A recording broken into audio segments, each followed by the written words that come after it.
Hey guys, I'm Violet, it's Monday, so let's talk.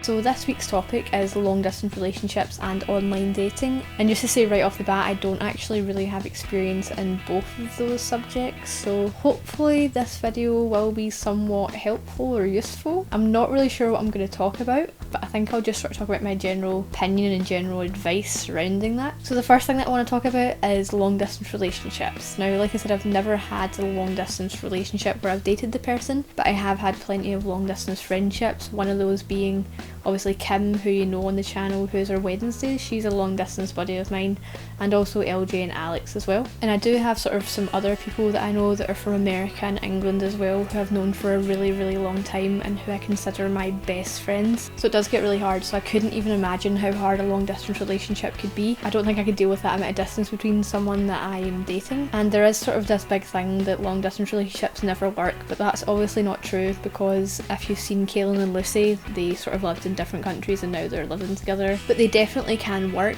if you and your partner are obviously both committed to it and you both sort of trust each other enough that you're the only people dating each other.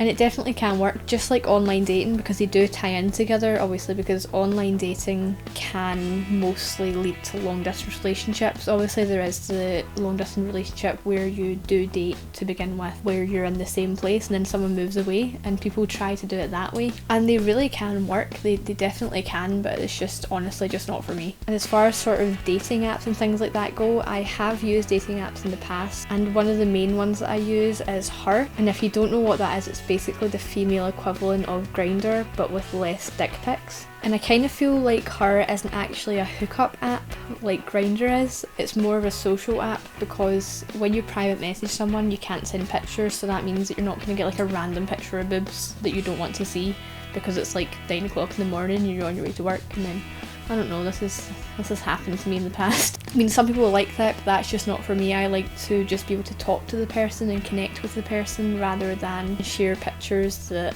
I don't want to see. But yeah, I feel like Her is a really good app to get to know someone, and obviously there's people within the community. So basically what you do is you upload pictures for your profile and you can like people's pictures, and it's kind of, I suppose you could say it's kind of like Facebook in that way, where you can like the picture.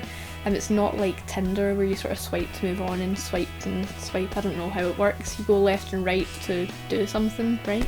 I don't know. Is that Tinder? I've used Plenty of Fish in the past as well, but obviously that's not a specific LGBT plus community app. That is just sort of a general dating app, and it can be pretty good because you can narrow down sort of who you're looking for. You can sort of say obviously you're interested in females, and it will show other females who are interested in females. I feel like it's pretty good that way, and I have talked to quite a lot of people on there. Nothing sort of that's turned into a relationship, but I have made some pretty decent friendships out of that. So they are good for sort of dating, but they're also good for just meeting people within the community, and I think that's sort of really important, because when I was younger we didn't have that.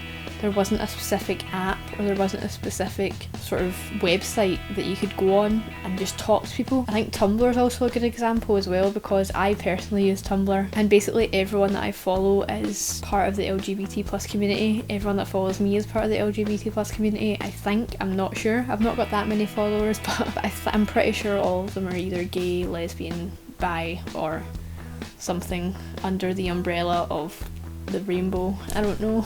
It is a lot easier to meet members of the community online, and I can understand why there's so many long distance relationships that are girl, girl, boy, boy, girl, boy, boy, girl, PANDA.